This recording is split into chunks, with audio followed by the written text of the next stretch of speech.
Hello, welcome to Dragonfire Men's Alchemical Path podcast. I'm your host Daryl. This is Jordan. Yep.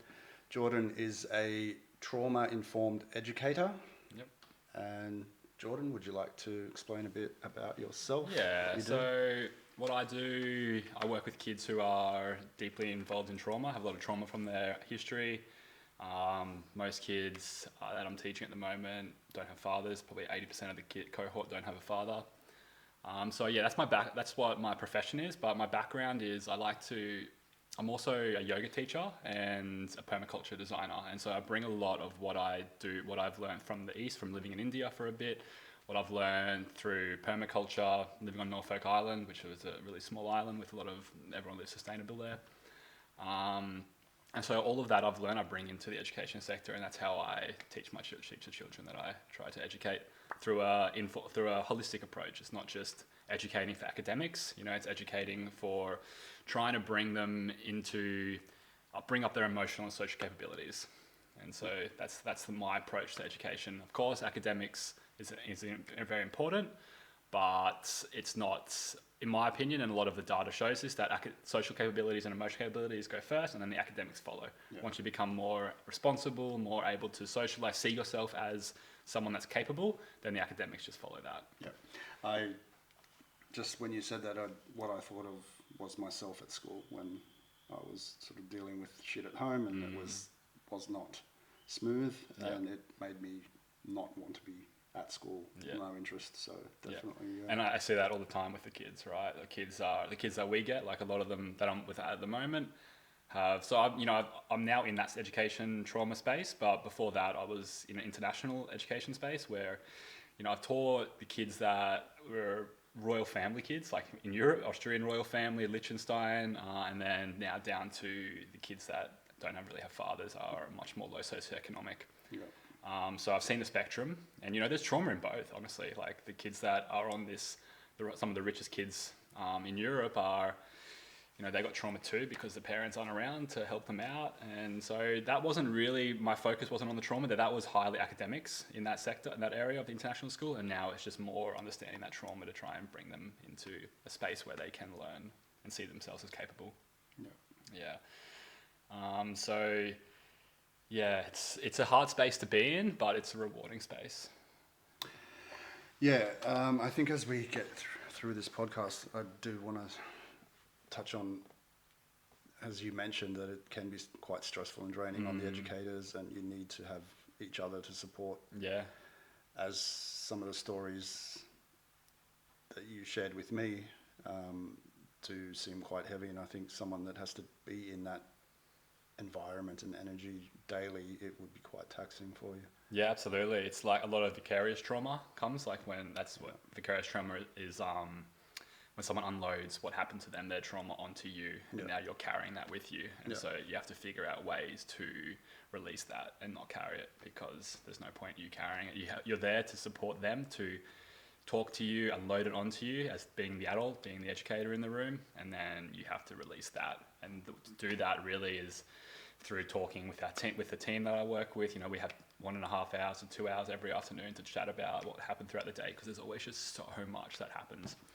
And then meditation in the morning before I start work, for half an hour to an hour, just sit there and empty the mind, get ready for it to be filled up, filled up during the day. Yoga.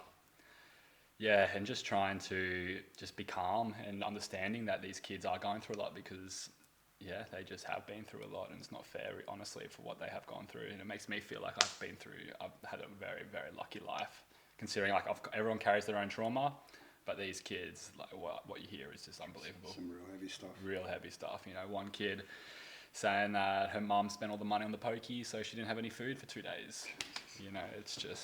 It's unbelievable, the sort of what you hear. And then how do you, luckily I'm in the space where we can cater for that, but if they're in a mainstream school, they're not telling that to the teacher, because in high school, right, they're going from one teacher to the next, to the next, to the next. In primary school, they get a bit more nurture, right? It's a bit more nurturing because you've got the same teacher. And so the students trust that one teacher, and then they'll open up to them. And so it's a lot more nurturing for that child. But as soon as they get into high school, man, it's just like next teacher, and they don't get the time to build that relationship with them. Yeah.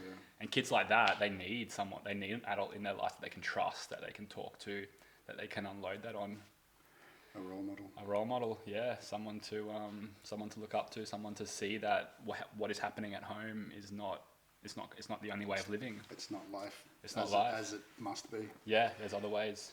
Yeah, I think that is something that kids definitely get stuck with because you haven't seen another way to live, that you think this is all there is, and that can lead to all kinds of issues, depression, suicide, and yeah, you know, yeah. We got some kids, self-harming kids, ones that, and it's just so sad. 14-year-olds should be at the peak of their life, right? Just enjoying life, having fun with their mates, discovering new things, learning new things. Yeah, and there's all of this happening at home that's going on in their lives, but then also the social media aspect is like a whole other realm that I'm still trying to understand how that's affecting the youth that we have and the trauma that is creating within them. Just from, I got told the other day, so someone's feed was started with like them trying to understand how to get healthy, how to eat healthy food, workouts, and then it goes from like that sort of feed, and then the algorithm changes to seeing models and how they're starting to look. And then it goes from... So it tells them to be healthy, and then it fucks with their personal image. Absolutely. It starts with that, right? It starts with them just looking up what's a healthy diet, or what's a good exercise to do in the morning, or whatever it is. And then it slowly shifts more and more to the models, and then to like bulimia, to like vomiting food out so that you don't have it in your stomach anymore. And the kids are seeing this sort of stuff. You? Yeah. Wow. Unbelievable, right? Because that's getting the most, so it's whatever they're clicking on, right? And so that's getting clicks, and then that starts the algorithm to move towards that way. And so dealing with that in education is really tough right now, that whole space. And I don't know if you heard, but the laws were meant to change. Just the 16, under 16 thing. Didn't work at all. Of course it didn't work. The kids all came in the morning, and they're all still connected. Yeah, maybe like 10% had their account got blocked, and they just created a new one, and they were all good to go. Just put 18. Yeah. Or 17. Yeah, over 16, yeah. It's crazy, right? I knew it wasn't going to work. There's too much money involved in it. No, the government's good at pissing away money. Yeah. So before we get into this area that we are talking about with trauma and kids, and we will go deeper with that, can we hear a bit about role models and etc. from when you were growing up? Yeah.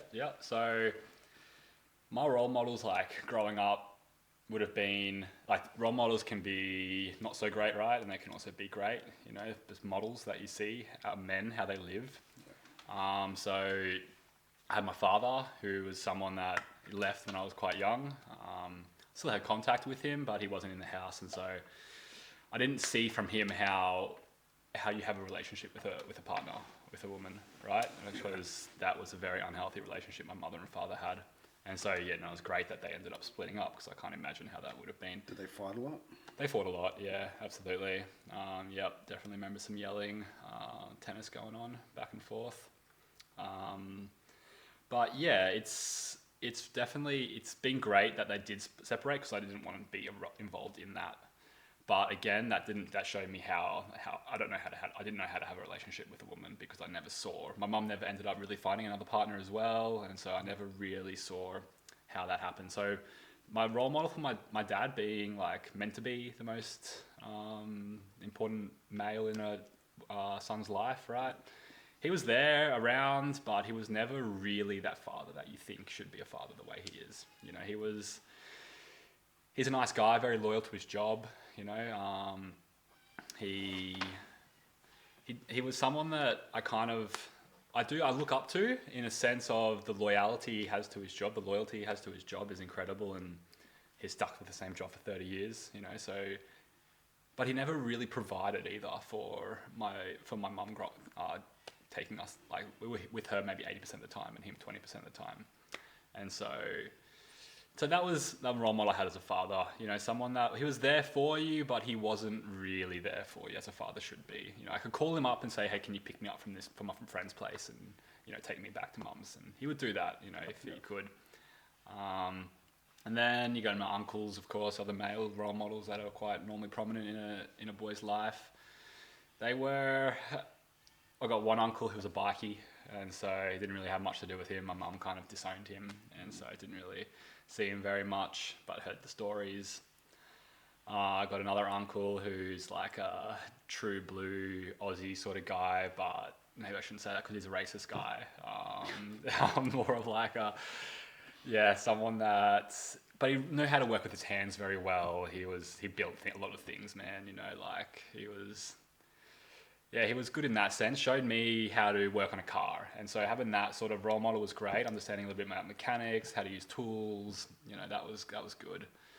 But again, how to have a relationship? No, he didn't. Him and his wife fought all the time as well. Didn't help you there. Didn't help me there. Yeah. And then I got my my soccer coach actually ended up being my soccer coach, but also a friend. His son was in the same grade as me, and so this was a man that I really started to admire. And so he was a soccer coach. He was a surf lifesaver, worked full time, father, husband. He was the whole like what you kind of expect a man to be, volunteering a lot in different aspects. And so he was like the role model that I kind of like still think about how I should be a husband and how I should be. I'm not a father yet, but how I want to be a father. Yep. I see him as the person that I can look up to and admire for that. And yeah, he was really, really, really an incredible human and he still is an incredible human. Yep. Yeah. And so yeah, they were pretty much my role models growing up. Yeah. How about yourself? Oh, well, my natural father left my mum before I was born. I vividly, not vaguely, remember meeting him. I didn't know it was him though, when I was 5, I think. Mm-hmm. It was just this weird expedition that my mum took me on to Manly, and then I can remember the unit, and there was like, I think he must have just moved in or out, and there was a mattress up on the wall. And so at 5 years old, you met him? Yeah, well, yeah. Actually, that makes sense now, because I remember my mum, when I found out later, because I didn't exactly retain that information at 5, found out when I was 18 that my stepfather, and I kind of had an idea, but it never came up, and I never asked, just because my stepfather was narcissist, had anger issues, violence. I was getting abused by my mother psychologically, lying, a lot of hitting as well by him. Then I got physically abused as well by him, anger, projection. So my probably best role model was my grandfather. He also had issues with anger, but he was very loving. He never hit me or anything like that. He'd just get the shits. He also went through 5.5 years in a German camp during World War II. Oh, wow. So I can definitely understand where that's coming from. That's nuts. So I think he was probably one of the better role models. I did have an uncle as well, but it was kind of weird because my stepfather's family and my mother didn't get along at one point, and then we had a falling out with them, didn't see them for a long time. So I think mine was, I don't know, a lot of self-discovery, I guess. Yeah. And a few teachers here and there. Yeah, absolutely.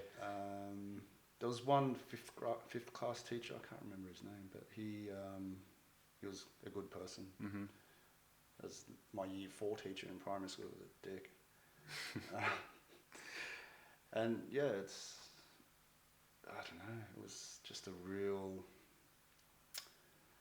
I guess I sort of tried to pick and choose from different people. Take what you like and leave what you don't. So I never had a real solid role model, and that definitely played out in my life. Where, due to my own trauma, was very rebellious, got into trouble with the cops a lot, and came to a head at one point where I left the country for a while. Yeah, wow. Where'd you go? Israel. Yeah, right. Yeah. Wow. Well, travelled a bit, then spent a lot of time in Israel. Wow. And how was it in Israel? That was great. Yeah. Yeah.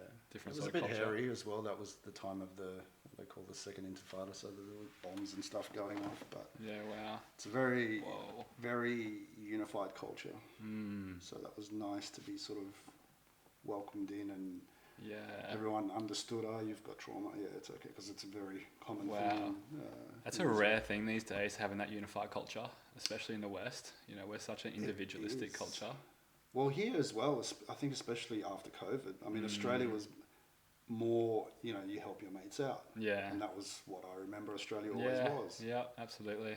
And then through the Rona, it was, no, dob on your neighbour, Mm-hmm. because they've got two people at their house.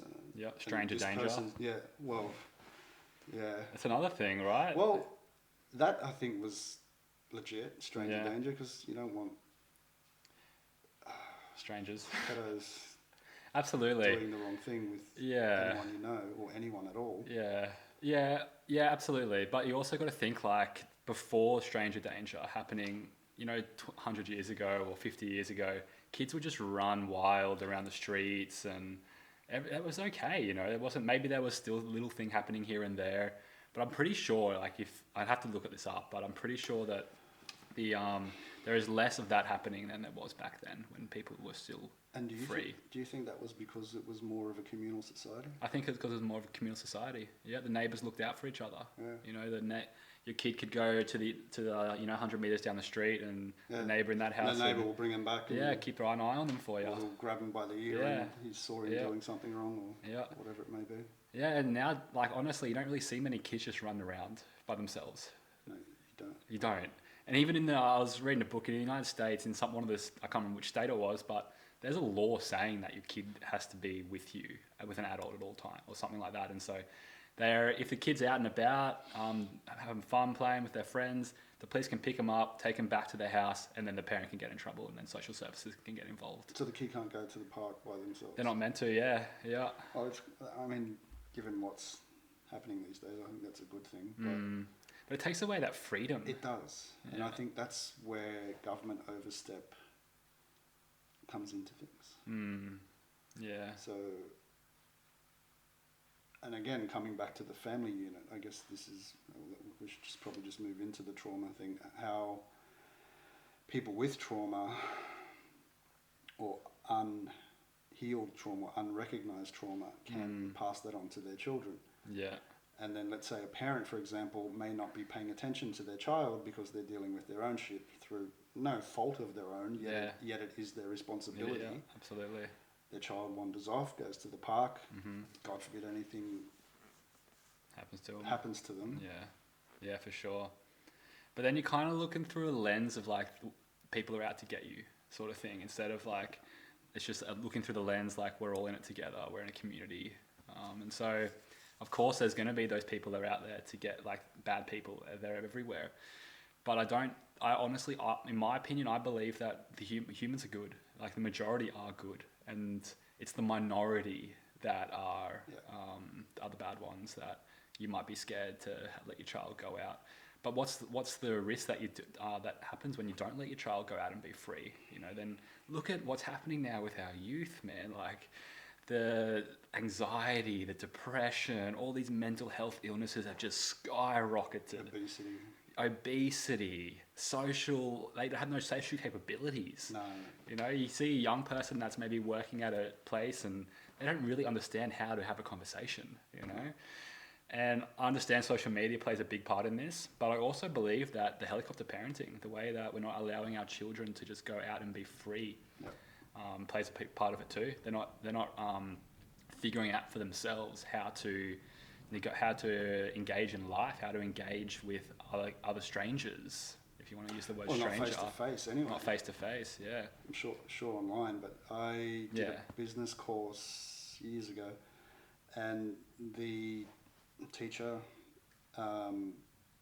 had said that the course after our course was him teaching people how to interact socially face to face again. Wow. Yeah. So if they've got courses for that, then that's quite concerning. It doesn't surprise me. Honestly, it doesn't surprise me. We've lost. That connection is kind of slowly disappearing. Yeah. But, you know, it can always be found again. And oh yeah, it wouldn't take long to do that. No, not at all. But yeah, I think it comes down to the social media, and then they're not allowing the children to be free to have that freedom. Like over in Switzerland, it's different still. Kids are still where my wife is from. The kids are still running around. The preschoolers wear their little yellow high vis and walk home to school from home by themselves by themselves, or to school by themselves. And if you look at how that nation is going, it's one of the top nations of the world in pretty much nearly every field: politics, economy. It's technology is doing great. It's a really high nation with a lot of education, a lot of cohesion. And I think that is part of it, isn't it? It's like education. When you have a society that is well educated, well adapted, cohesive, communal, it's just going to do better. Absolutely. And education doesn't just have to be about academics either. No. It comes down to that. Being educated is, when you say, what does it mean to be educated? Being educated means that you are able to see yourself as a learner, to see yourself as, understand that everybody has a different perception of the world than you, and understanding that what they see is their reality. It doesn't have to be your reality. Accept that. Oh no, you think differently to me. Absolutely. It's just something I see on social media today. It's just insane how someone with a varying opinion to yours gets absolutely blasted. But people don't do that in real life even, it's get punched in the face. Yeah, exactly. And so it's really creating this system where you can say whatever you want on social media and there's no repercussions. It's dangerous. It's dangerous. It's so dangerous.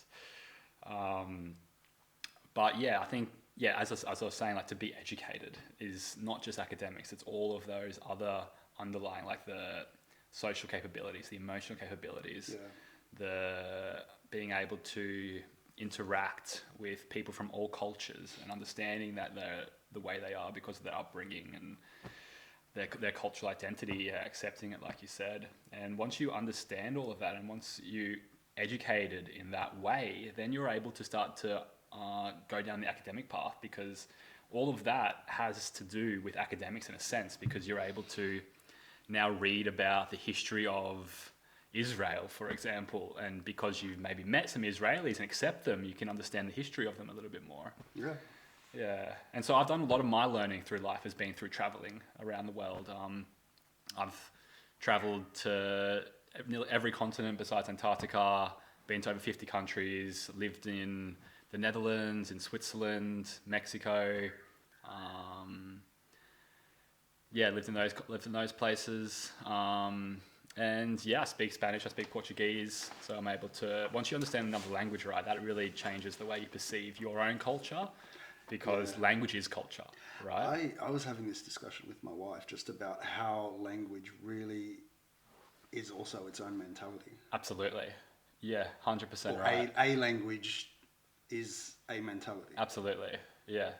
When you, the way a German speaker is their language is kind of dictating. Actually, let's talk about English, because I'm an English speaker. So the way I speak English is dictating how I interact with people as well. Because language is culture and culture is language. Language shapes the culture and culture shapes the language. Yeah, it's really interesting. It is. I haven't looked into it too much. It's just something that I thought about. That'd be really interesting to go deeper on that. Yeah. I've looked into it a little bit, read a couple of books on linguistics, and for example, someone did some research in Papua New Guinea on a tribe there and the language and how they speak and their language, and they had no word. You think about, so the forest of Papua New Guinea, the rainforest, lots of colours everywhere, but they only had like 3 or 4. Maybe it was a very minimum amount of language that could describe colours. And so he didn't really understand why. Dark green, light green. But there's also like all the flowers, right? Purples and reds and yellows and all the animals that are different colours. But they only had 3 words to describe, or maybe it was 5. Like, it wasn't many. It definitely wasn't as many as we have in our for colours. I thought that was quite interesting, right? The primary colours? It wasn't. It was less than the primary colours. It wasn't just like yellow, green, orange, red, whatever the primary colours are. And so that was interesting to hear that, even though they're surrounded by some of the most colourful landscapes in the world. They would, wouldn't they? All the rainbow birds. All the rainbow birds, the flowers, the insects. Wow. Yeah, and so it's really interesting how language can shape the way you see the world. And that's another thing, like with when bringing that back into education and the kids that I'm working with, you know, like they swear so much. Like they don't have language for other words. Their language is based around the word like fuck or shit or whatever their swear word is, whatever they're hearing at home. Really commonly is what it is, and so they can't describe their environment in a way that is not a swear word. It's very interesting.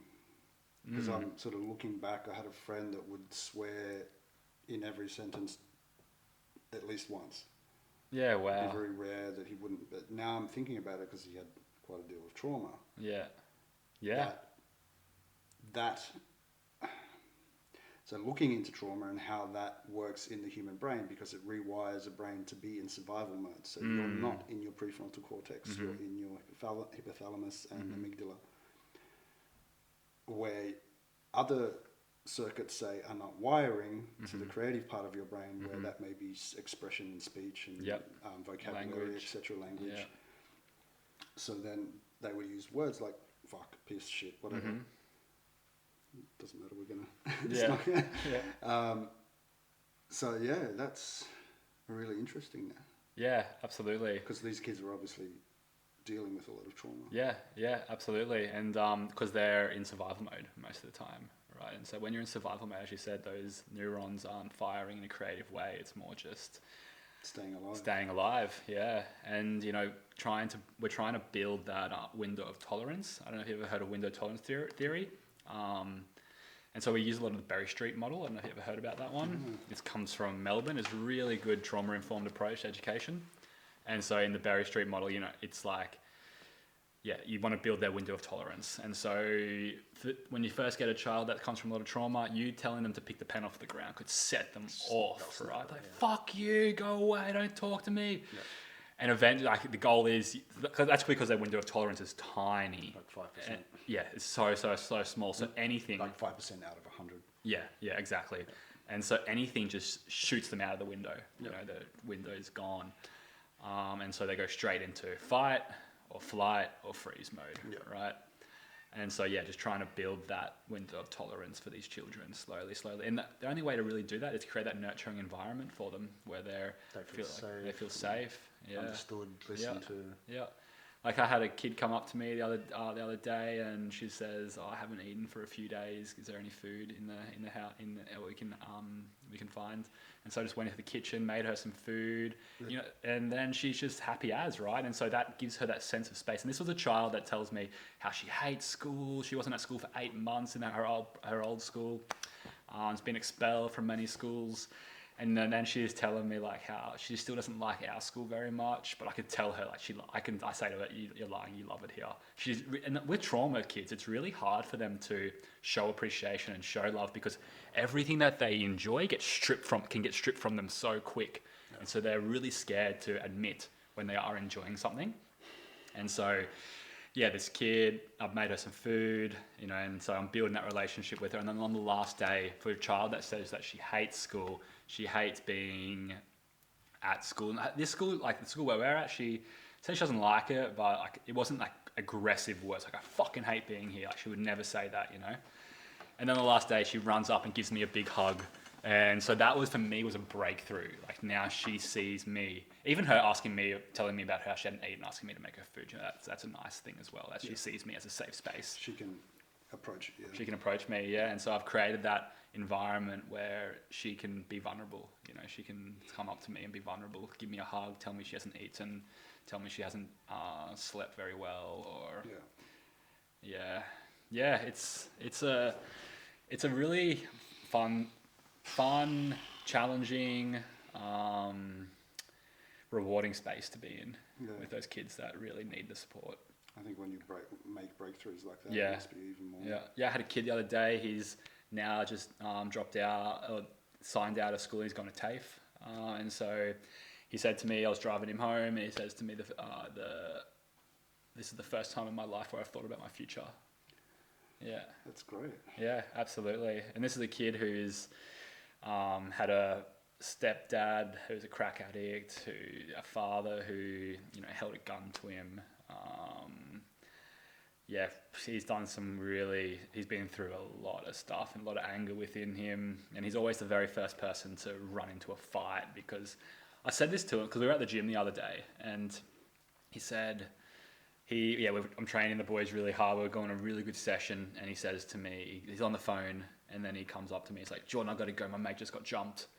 And I was like, what do you mean? He's like, yeah, he was just walking down IGA and someone just tried to rob him, I got to go. And he just runs off before I could help him, or I just talk to him about it. And then the next day I was chatting to him about it. I asked him, why do you feel so much responsibility for everyone around you? For everyone around you, really? Because he said, because I used to get beaten a lot when I was younger, and so I don't want other people to have to go through that. So he's got a big heart. Big heart, right? Big heart, a lot of leadership qualities. And this is someone that's been expelled from schools, someone that's hasn't been able to integrate into society in the way society wants him to be. But there's so much potential in him when you start noticing those things, right? Like another teacher might have been suspended, he just left without saying anything, he just left school, And I think this is why the education system needs reform, because you can't deal with children that way. No. There's a reason he did that. Yeah, and absolutely. If you spend the time and care enough to sit down with him and ask him why you did that, what's happening at home, are you doing okay, all these sorts of questions, then you'll find out it wasn't him just being a little shit. No. Because he wasn't. He was being a good mate. Yeah. Helping a friend out and being a leader in that sense. Yeah, absolutely. And so when you can start to celebrate that, then that child is now able to start to see themselves as that. Did you say that to him? Yeah, absolutely. Awesome. Yeah. I had this conversation with him, and when he said to me that he feels like he's responsible because he used to get beaten as a child, that really hit me. I'm like, wow, this kid has grown so. I've only known him since term 4, and so it's been 3 months. And the first day I met him, he was extremely boisterous, He still is boisterous, of course, but more on the rude side, more on the side of, you can't tell me what to fucking do, I'm my own person. How old is he? 15 now.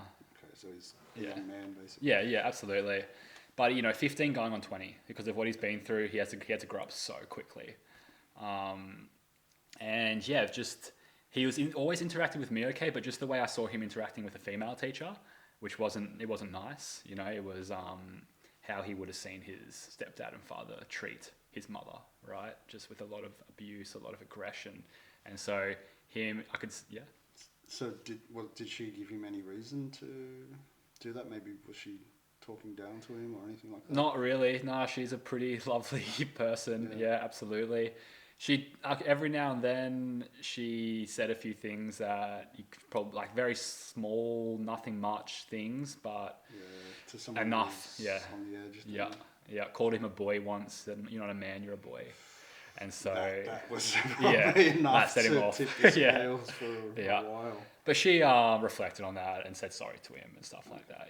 So she's a great woman. She's a fantastic woman. I just think that there are communication differences between masculine and feminine. Absolutely. Because something that a woman may say to another woman, taking that and saying it to a man or a boy are not the same as...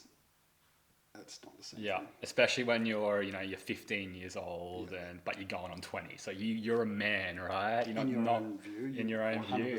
Yeah. You're in your own view. You're a man, and another woman tells you that it's not what you want. Especially since you've been through so much trauma, and anything just sets you off. And so for that kid at the end of last term, as I was saying, back to how he was when I first met him, extremely. He was not engaged in anything besides talking about drugs or whatever, stuff like that. And then on the last day, him to say to me, this is the first time I've thought about my future. That whole term was worth it, just to try and get him to get to that stage in his life where now he's thinking, I want to do something with my life. Instead and he's gone to do a trade? Or? He's gone to TAFE, and he wants to do carpentry. Oh, nice. Yeah. Awesome. You can tell a little bit about that, right? You're a carpenter. I am. Yeah, so he's and so that's his plan, and so I'm stoked for him. It's time for him to get out of school as well and start to do that. He shouldn't. I think he's he can't sit in it. He doesn't want to sit in there with other kids, and yeah, he's ready to go. Sounds like he's ready. And he's like a classic man, like a boy that, or a man that is searching for that role model as well. And so he saw me, and he saw how I was a man, a healthy man. I was able to talk to him about, especially boys these days, they want to know about drugs. They want to know about all these things that are illegal, right? They just want to understand it. And so he's gone down into that path, right? And I've tried to bring him back out of it because he hasn't got a father. And so again, that he's looking for that male role model, and he found that in this not gangs, but like people who deal drugs and that sort of thing. And so he's gone into there, and he's seeing people, not working, not doing much with their lives, really, just kind of sitting around, smoking weed, doing drugs. And so, as a 15-year-old, you're just searching for anyone that has acceptance for you as a male. And I can bring that back into a little story about when I was in Colombia. And so we met a kid there. He was about 19 at the time, not a man. And he was telling us how it works. So he grew up in, I don't know what you call it. It's not the slums in Colombia or the favelas in... Favela? No, that's Brazil. Colombia, yeah. Colombia, I'm not too sure what they call it, but that area that's very low socioeconomic. Yeah. And pretty much all his friends, there was no father, there was no men in the photo for any of the families there. It was all, they were all either probably dead from gangs or in jail or whatever it was.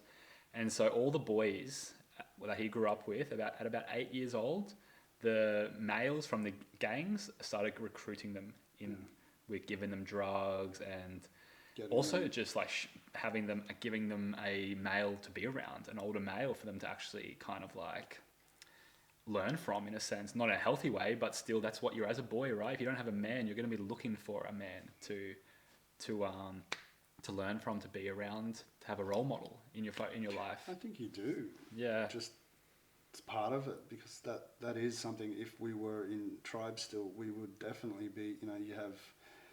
I love the Indigenous Australian way, where they had the men's business, the women's business, then they had the communal thing, and they take the boys on the walks, and then they have their initiations and coming of age and things like that. And I think that's something that's really missing from society. Absolutely. In Western culture, we don't have any sort of tradition or celebration that goes from boy to man. No.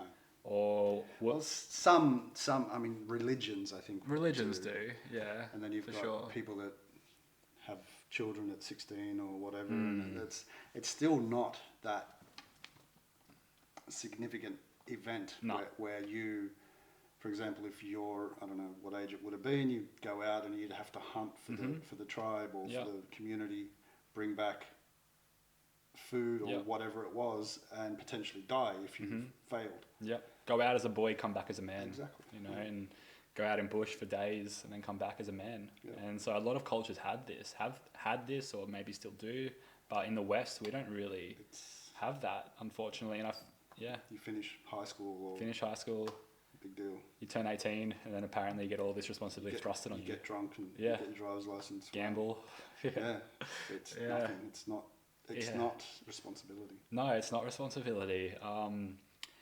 And so I was reading a book called The Anxious Generation. It's a really good book if you're into this, understanding why the youth is the way they are. A lot of it has to do, like in his perspective, is social media, helicopter parenting, a few of the things that I was talking about.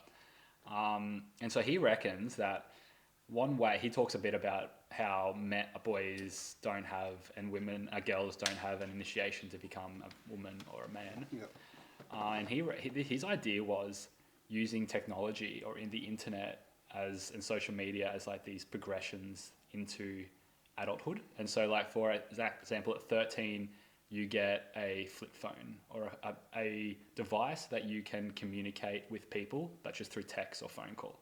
And so now that's opened up your mind and your horizons to different, to your community, right? You don't have to be in the present of them to be able to communicate with them. You can call them or text them.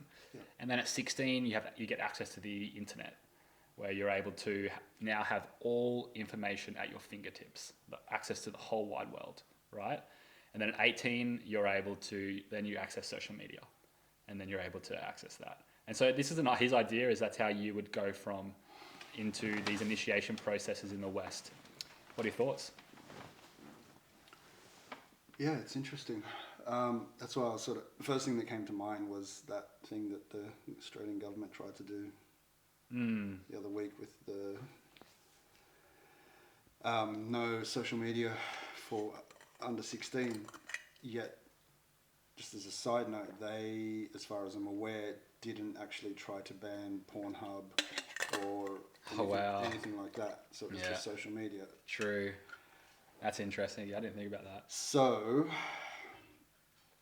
looking at this, if it was introduced by, say, a trustworthy body, probably would have to have parents on board. It has to be a whole cultural shift. You would have to have internet locks or whatever it may be for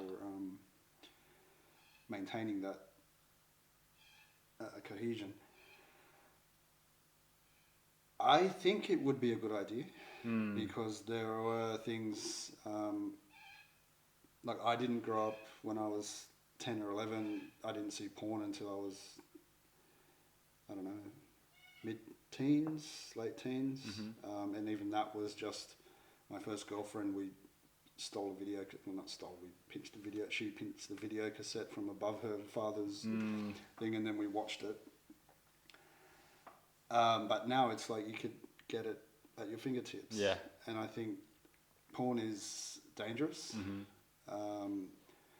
Also, a lot of the information that is on the internet today, especially social media, there are a lot of views distorted with facts. And for a young mind that is very sponge-like to be absorbing all of this stuff, it can really skew their worldview. Yeah, absolutely. So I think that, in theory, sounds great. Yeah. It's just how would you implement it? And govern that. Yeah. Not govern, I don't like that word. But it would come down to just the public being like, this is how we do it. You know, this is our cultural understanding, and this is what we do as a culture. Well, I think. See, now that you mentioned Swiss. I want to say Zurich, Switzerland. In Switzerland, yeah. Because my wife spent time as an au pair when she was 18 there, and she really liked the culture. It was very classy and people were well educated. And they all speak 3 or 4 languages as a baseline. And I just think societies like that are where humanity should be aiming to be. Yeah, I agree. It's great to have a piss up with your mates and all of that, which I'm not against, but for me personally, I don't want to be doing that every weekend, or it's just, to me, that's a waste of my life. Absolutely. I'm going to do something else. And also, again, when I haven't had kids yet, so when I do, I also want to educate them as best I can. So I will probably implement something like that within the household, obviously. Yeah, because then it gets hard, right? Because their friends now have access to it. That's the problem, And so they're I don't see it happening, honestly. It would be great if it did, but it would have to be a whole cultural shift. Absolutely. Or even just a school shift, right? Like, if you were able to get everyone, all the parents at school on board that this is what we're going to do. Because that's the community, right, of a child. Well, it's kind of like you look at Steiner schools and those types they're of phone schools. free. And they have, I think for the most part, from what I know of the parents that send their kids there, they have a similar mindset of, sovereign people. I'm not going to say the other one that some people seem to get upset about. But I think this is part of humanity, is that we are sovereign beings. We are meant to be free. We're not meant to be caged and ruled. Yet that does not mean from youth until adulthood you can do what you want, because you're not capable of teaching yourself. Exactly. You need to be guided. You need to be led or directed and taught. And sat down with and spoken to about the dangers of doing X, Y, and Z. Yep. You know, I think a good form of parenting would be this kid wants to do something, and you'd hope that they'd come and tell you the truth, and you'd be like, okay, you're 15 now. Mm-hmm. You're old enough to make up your own mind. If I tell you not to, you're going to do it anyway. Yep. So how about I just tell you from my experience what happens when you do this or you do that. This can be one outcome. This can be another outcome. Then you say, okay. Yep. Yeah, absolutely. Go for it. Yeah, and Make what your own mind up. are your thoughts like so back to the indigenous cultures with 14 sometimes that would be from boy to man. Yeah. And so at the age of 14, do you think that once that boy turns into a man, they don't need to be led anymore, right? They're still guided, but not led. I think they should be quiet when they should, first of all, have a group of elder men To that guide they can them. look up to. Yeah, for sure. And I think that when the men gather, they should sit in and listen.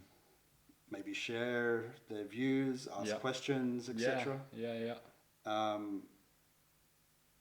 But I would think of it as they're on their P's, so to speak. Right. They're a private. It's kind of like a gradual release of responsibility. Yeah. It's like slowly getting more and more responsibility. And I think that's the thing in the West, right? We just get at 18, everything just gets dropped on you and you can do whatever you want. You're 18 years old, you can go gamble, you can drink, you vote, you do whatever you want at 18, really. And there's no but what you just said, it's like a slow release of that responsibility. You start to sit in on the meetings with the elders and the people that are older than you. You start to maybe have your opinion, but it's not so, you don't get to speak about it you don't get to just voice it all the time. It's like slowly. And then as you get older, you get to slowly get more and more responsibility.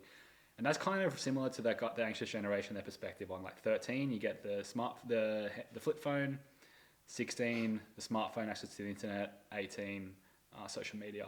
And so you're slowly getting that the responsibility of access to all that information. Yeah, and it is a form of that. It's a form of that, yeah. Yeah, because we don't really, we're not living in hunter-gatherer societies anymore. No, we're not. I mean, our physiology still is the same as hunter-gatherers, so we do have to, understand stress and those sorts of things, taxes on the body. Yeah. But yeah, we are in sort of unprecedented times. Things are shifting quickly on the planet. There's a whole lot of safety concerns around almost every country. Yeah. So reality is definitely not where it was 20 years ago, 50 years ago, 100 years ago. Yeah. So we're in sort of new territory. What do you mean by safety issues or concerns? Well, look what happened at Bondi. Oh, yeah. Yeah, okay. Like terrorism, sort of. Yeah, terrorism. Safety. That was sort of, everyone thought Australia's safe. It's this, and then, there's 16 bodies to attest that it isn't anymore. Wow. It's a huge shift. It's a paradigm shift, I think. Yeah. And you look at the UK, the issues they've got over there, and that's a very different reality for most Western countries. Yeah, absolutely. Yeah, interesting. And yeah, definitely looking at those countries that are doing well and trying to figure out, for example, I always use Switzerland as an example because, I don't know, there's not really a nation out there that's so prosperous and so economically or politically stable. I guess you got Norway and Sweden, but even that, it's Sweden's got some stuff going on. They've got a lot going on. Switzerland, of course, has its downfalls for sure, but they're all. I heard a term the other day. Someone was talking about this with someone. He said that Switzerland is extremely fiscally prudent, and so that means that every dollar that the government spends has a high return on investment. And so they're not just throwing out money, right? It's really thought about. That this guy was working over there and he said this and I'm like, wow, it's so different to Australia, right? We just... Our government just pisses it away. Just so much money just throwing out there. Look at the Bureau of Meteorology app. Yeah. It's 36 million on an app? It doesn't work.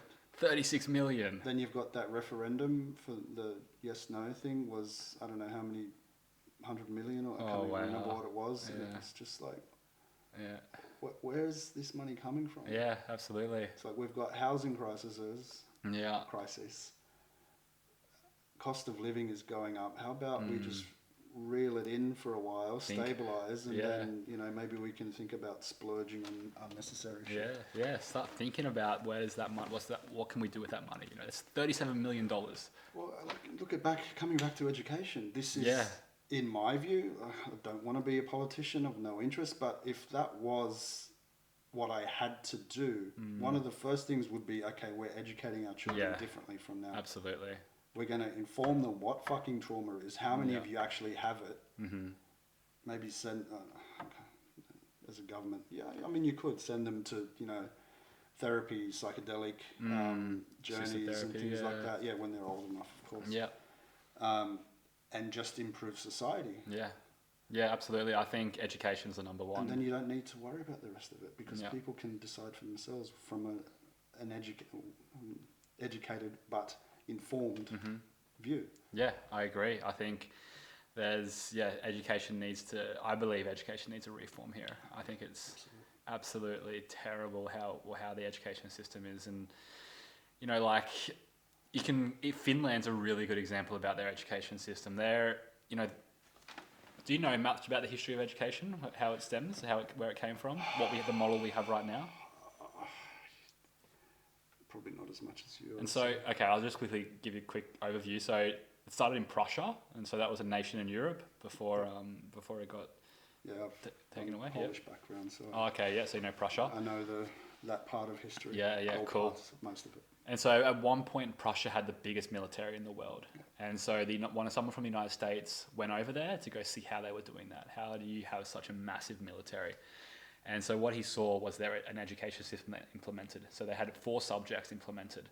It was mathematics, I think it was literacy, obedience, and religion, with the 4 subjects. Perfect slave. Yeah, exactly. And so that's how they built their army, built their military through this education system. And so the United States, the diplomat from there went back to the United States with this information, and from there, that model got created there and just spread out to the rest of the world. Wow. And so he saw in Prussia that everything was dictated by bells. Kids had to ask to go to the bathroom. All of very similar concepts to what we still have today. And it's just unbelievable, right? That it had its time, I guess. People say they needed a military, so that's when they built one. Yeah. We needed, I guess, factory workers for the Industrial Revolution, and so that was great for that, right? Creating obedience, dictating times when they can eat by bells, dictating when to go to work. All of these, dictations of what you can do and when you do it, right? And so I guess it had its time in the Industrial Revolution to build that up. And now we still have that same model, but we don't need factory workers anymore. We don't need, we don't need people that are told what to do. We need people that are free thinkers, critical thinkers, people that are creative. And so we need to change the whole model about how we educate our children. And there's a really good model out there called, so the model that I'm in right now, first I'll say the model that I've learned about called Acton Academy. Acton, yeah, Acton. So it's like act on. So there's a guy called Lord Acton, and he's an English guy that they just called it. I don't know why they did that. Yeah. I'm sure there's reasons. Yeah. And so he started in 2012 in the United States with 7 kids, and now I think it's in over 30 countries, and there's over 300 academies, and so rapid growth, right? It's really working, this model that they've got. And so the goal of it is to take as many adults out of the room as possible, and allowing the kids to start to. Of course, they don't just group them by age either. So you've got 6-year-olds to 11-year-olds all in the same group, and then you got 12-year-olds to 15-year-olds in the same, and 15 to 18. And so 3 different studios they call them, and then. So the younger ones are learning from the older ones are learning, teaching the younger ones. And so, the goal is to get as many adults out of the room as possible and just having, you're just a guide. You're just in there for social cohesion to try and help them navigate emotional capabilities, social capabilities. And so, but to do that sort of model, right, you need complete parent buy-in. So parents need to be really involved. You need the kids to want to learn. You know, you can't have them.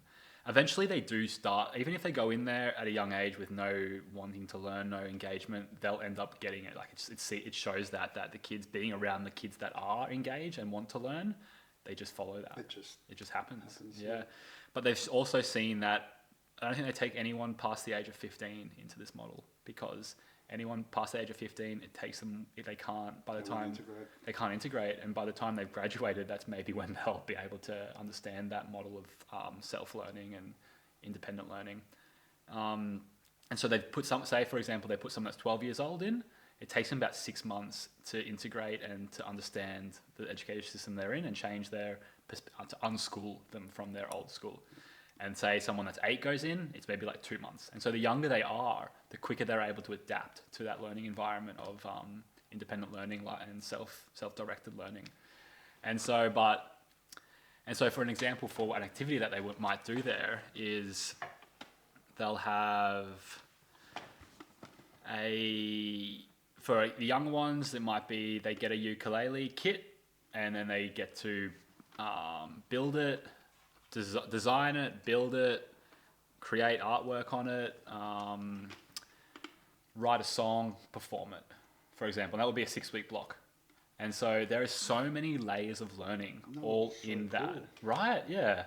And so there's so many different layers of the learning that happens just in that one activity. And that could be a 6-week thing. And so it's very different to what we have now, right? And by the time that they're 12 years old in this model, they've probably done work experience multiple times in different areas. Well, you look at what you were saying before about high school, how you just, you got your periods, 8 periods a day, whatever it was, I can't even remember now. Mm-hmm. So you got an hour here, an hour travel time between, 50 minutes, whatever it was. You don't get to give something your full attention. No. Yeah. And for me specifically, now that I have some type of neurodivergence, it's really hard to lock in on something when you know you've got only an hour to do it. Mm-hmm. So if you sit down and you start writing an essay, and then it's like, oh, the bell's going to ring in 10 minutes, you start stressing out, and you can't get into the flow. Yeah, absolutely. So if you're given, let's say, a 6-week block, okay, I can do this job, I can build this ukulele, paint it, whatever, play it. Mm-hmm. That's much better. Absolutely, yeah. You're really just involved in that one activity, right? And you're able to. Of course, there's a lot more going on, like a lot of free play, a lot of play happening, a lot of. Another thing that I really loved in this model is that so it's all about mastering a concept, and say it's the times tables, for example, something very simple, and you want to learn your 5 times tables. And so you have to, so there's going to be 2 people that have already mastered that. And then once you've mastered it, you take it to those 2 peers, the 2 students, and then they sign off saying, yep, you have mastered that, and you have to prove it to them. And then you get your badge of honor saying that you've now mastered your 5 times tables. This is just an example. Yeah. And so it is now those peers have now become the 2 peers have become the teacher, because they're the ones that are signing off on that student. And then at the end, and then how do you create accountability to make sure they're not just giving it to their friend? Yeah. What happens? The teacher will do an audit once every 6 weeks. And so they'll take some work and make sure that those people are deserving of their badges. And if they're not, the 2 peers, the peers that gave them the badges, will get their badge taken away. Held responsible. So they're held responsible. And it creates a whole system of accountability. Wow. Yeah. That's great. It's such a fantastic model. But that model does not work with the kids that I work with. It wouldn't work, because there's so much going on with those kids. I can't expect them to be able to do self-learning, and they don't have any parental buy-in in their education. They need to regulate their nervous system. They need to, yeah, absolutely.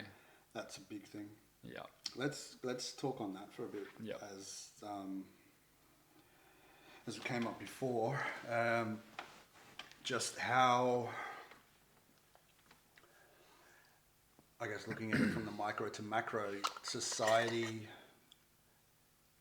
neighborhoods, areas, families, households can be impacted by trauma, and when it's not either addressed or healed or understood, and just people might come to be like, oh, this is just the way I am.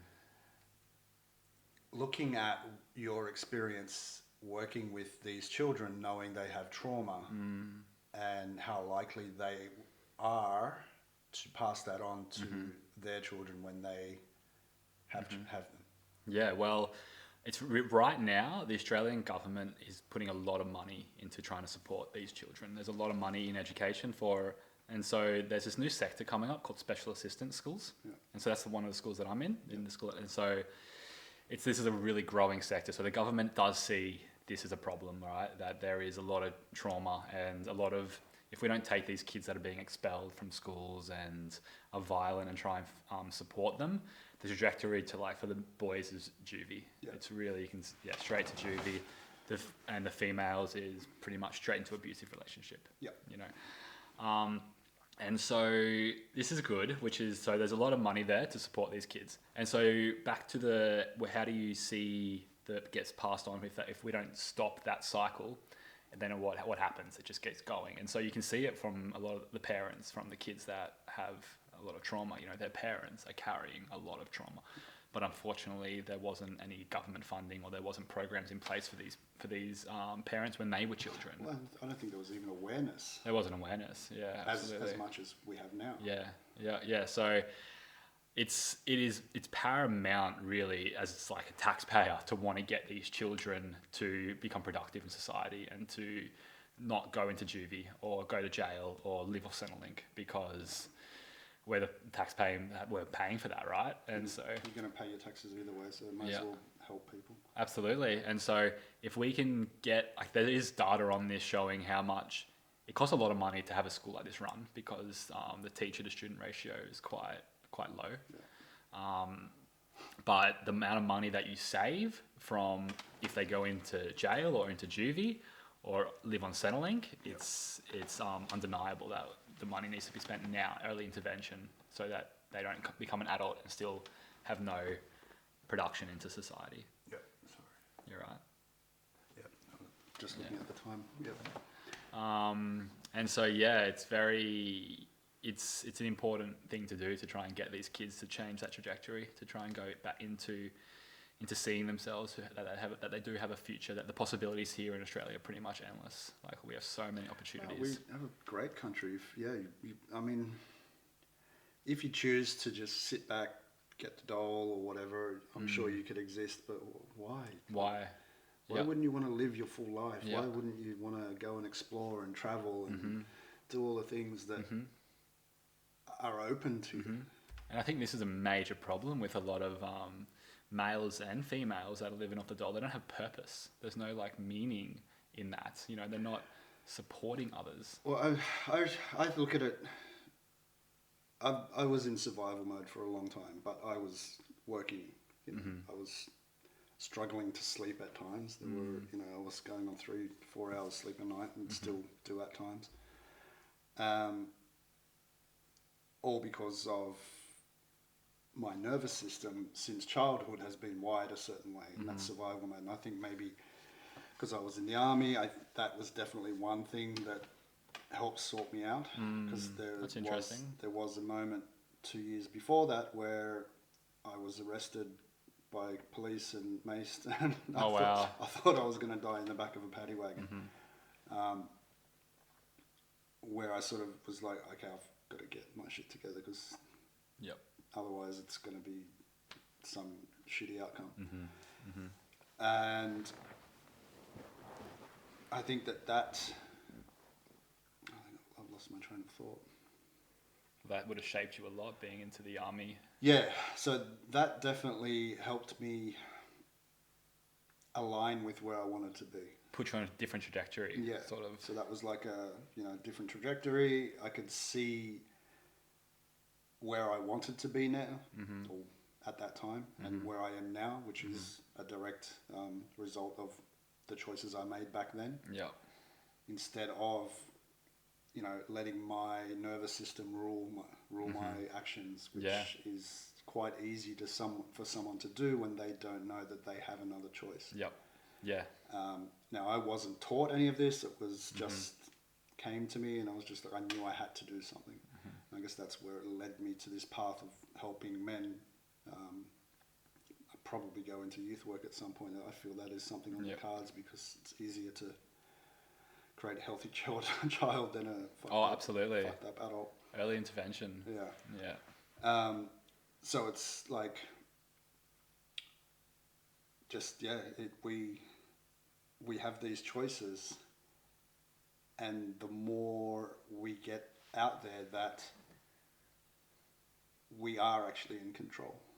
We can choose a different path. We can go within and look at these wounds. It's not just, oh, this is the way I am because my father was like this, my mother was like that, or my grandparents this and that. Cool, yes, you have this trauma, or you have these behavioral traits, which can often be linked back to epigenetics and generational trauma. So someone's nervous system is wired a certain way due to their parents or their grandparents. And making the choice at one point to be like, no, I don't want to fucking just be on the dole or, depressed all the time. And it is physiology. It's not some people with depression. I've had it, and it's a very fucking dark place to be sometimes. Yeah, absolutely. Yeah. It's no fun at all. No. But that conscious choice of what do I want to do with my life? Because we are here for a finite amount of days. Absolutely. We're not here forever. No. And why would you not want to make the most out of this chance you have? Yeah, absolutely. And I know trauma, I know it goes deep. It can really be a fucking struggle to get past and get through and deal with, and relapses, and you fuck up and you act it out and you regret and you feel shame and all of that. But it's all part of the process. Like for me, because as we both do have spiritual beliefs, I think it's part of the soul's destiny as well, or soul's lessons, if you want to evolve as a soul. Yeah.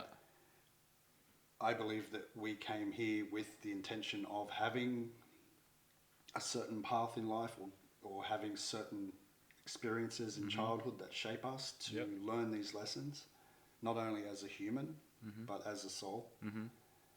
And yeah, it's doable. It's possible. Yeah, absolutely.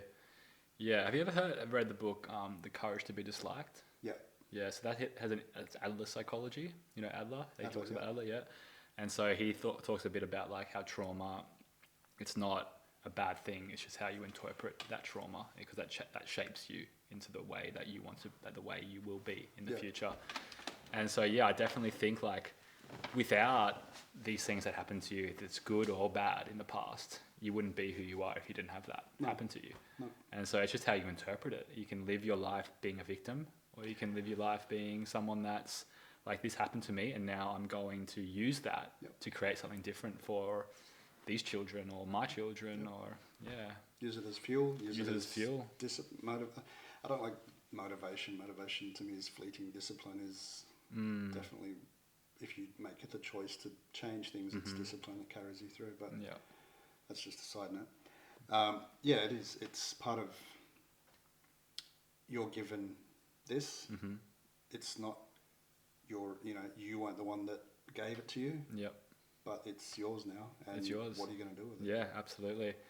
And I think trying to tell children this, the youth this, I still haven't got the answer to how to navigate that, because you don't understand that as a child. You don't understand. A lot of kids, like some of the kids that I teach, man, they're living in trauma. Like, it's not, I don't know, is there another word for like trauma is something that maybe happened to you in the past, but these kids are living in that still today.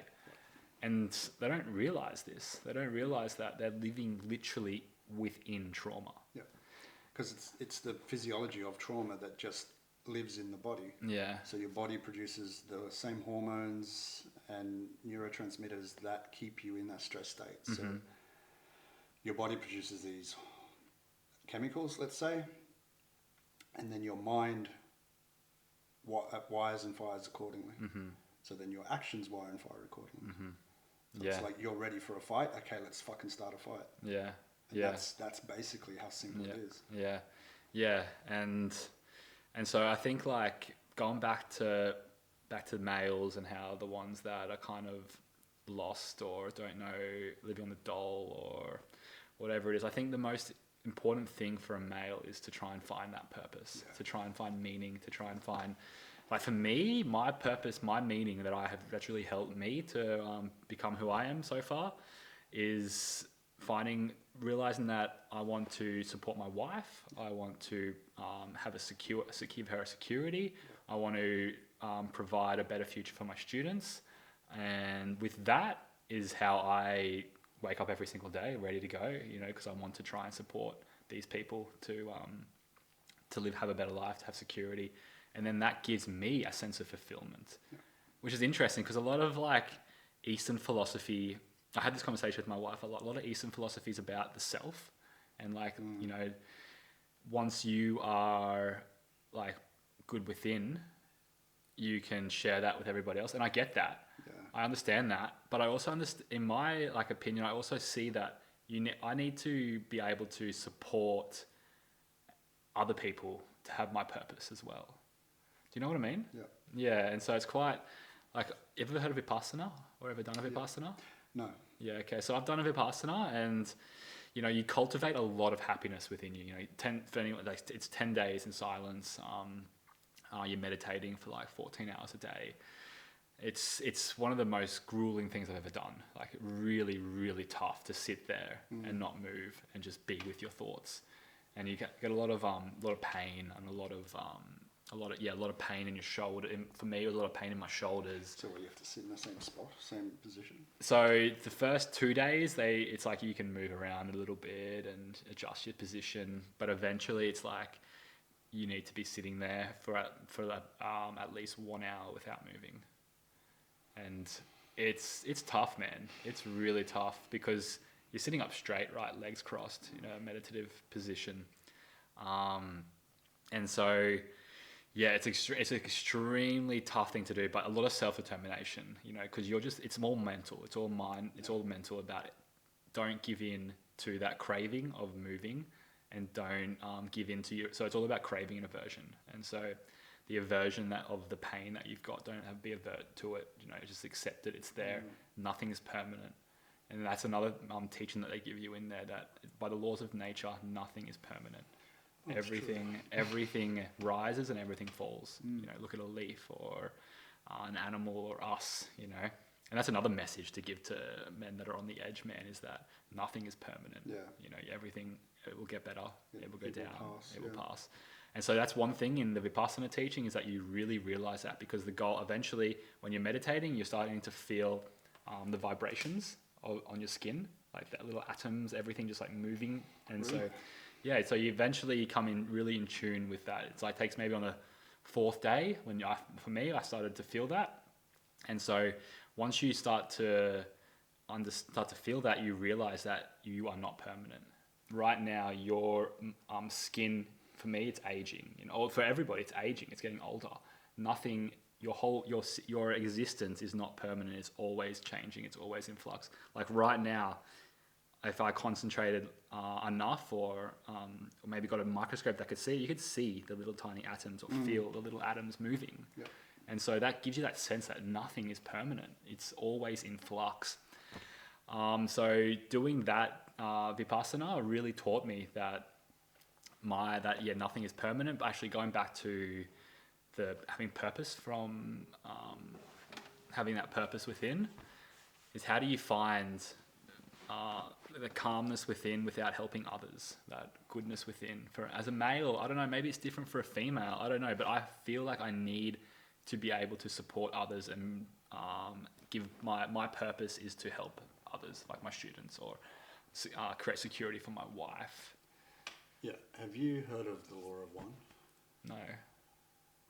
So it's a book written based on channelings that were done in the 80s. I can't remember. And basically what the principle is that there are people here that are here for service to self, and there are here people that are here for service to others. Interesting. What are your thoughts on that? Well, I think it goes a lot deeper than just self and others. I think there's a whole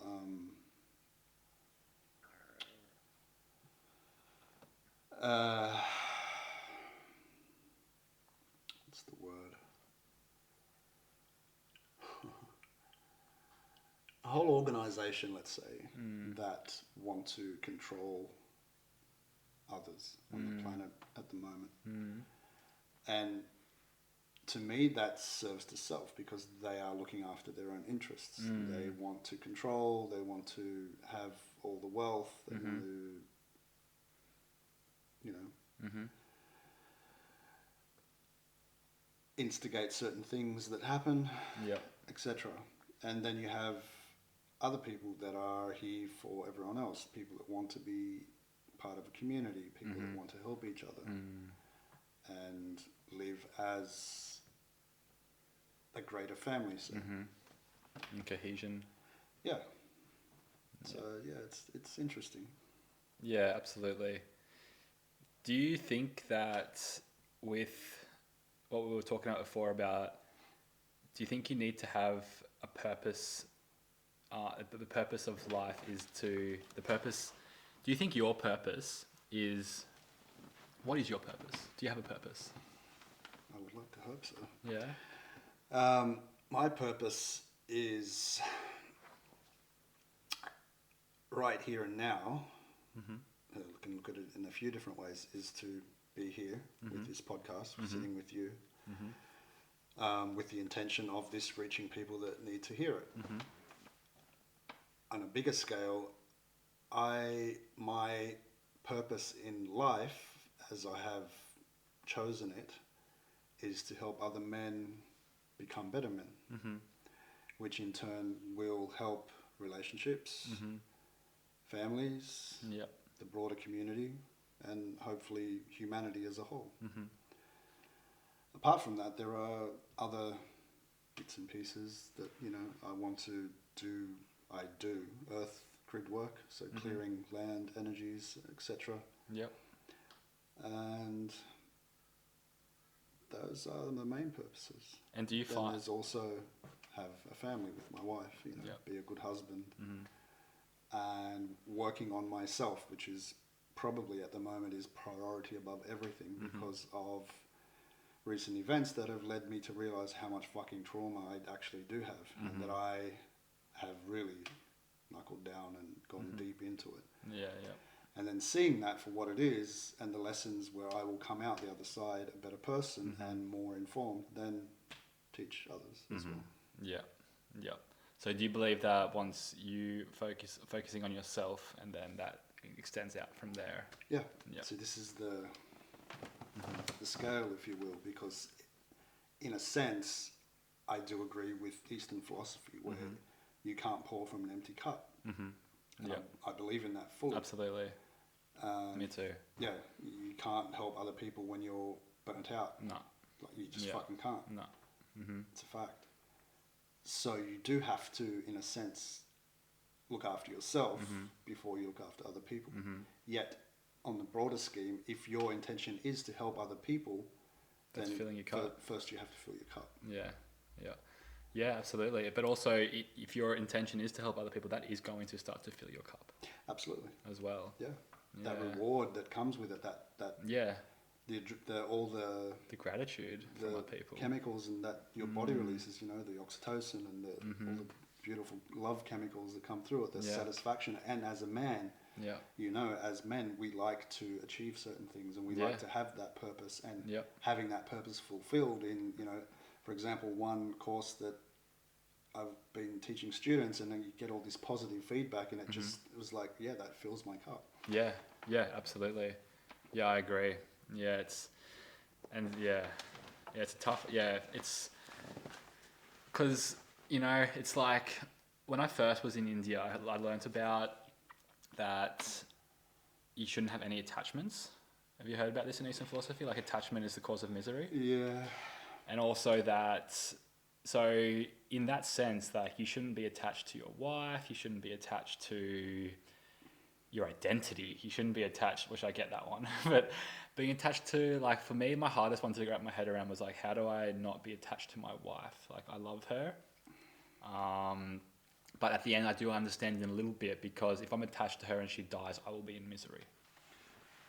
But I'm also human, right? So, that's a tough one. yeah. And so finding that, what is the purpose? Is the purpose of life to be completely detached from everybody else, from everything? And then is that going to give you that fulfillment that you cannot get into misery anymore because you're not attached to anything? And then, or does, and so this is what, this is the sort of teachings that are definitely in the Eastern philosophy. And I struggle with understanding it, like when the guru that I had, I was trying to understand it, and he was, thinking I was an idiot. But, it's a tough one. See, I look at that in a different perspective, because if you look at things like psychedelic journeys or astral travel, etc., when you are meditating, the key of meditation is to have no attachment, to be self, to be your energetic self, your consciousness, no name, no place, none of that. So I don't think that has a place so much in physical reality. Yeah. So I tend to disagree with you can't have attachments, or you shouldn't have attachments. Because it's like, okay, if I'm not attached to my wife, what's going to stop me from going and doing something else with someone else? Yeah. It's like, I'm free, aren't I? I'm not attached. Yeah. So, I mean, that's a very questionable example. Yeah, that's the way I see it. Because, in psychedelic journeys or astral travel, the key is, from what I've learnt, is to be your consciousness, and that's it. You don't have a name. You're not fixed to a place. You're just the energetic consciousness of you. So, I don't know how that works with physical being in your physical body, because I get the whole point of, many philosophies and religions say to bring heaven on earth. That will be, you look at it from a more modern spiritual perspective, that's the 5D on earth. Fifth dimension. So even then, you'd still have your identity. I don't know. It's. I think, like, for when you're thinking about like yoga philosophy, Eastern knowledge, I get it if you're like living in the Himalayas, in like a little cave, and you're just like there, and you have no attachment to anything because you're not around anyone, and you're just like in complete isolation. And so I understand that, but I feel like living in the world that we live in, it's very hard. Very I don't even know if it's possible to not have attachments to different things, to your wife, your identity, or your kids, your mother, your father. Sounds like the base for trauma. Yeah. Your kids, it's like, no, I'm not attached to you. Yeah. If you die, I'm not going to be in misery. Yeah. I'm detached now. You can walk to school. Probably should walk to school anyway. But, depends what country you're in.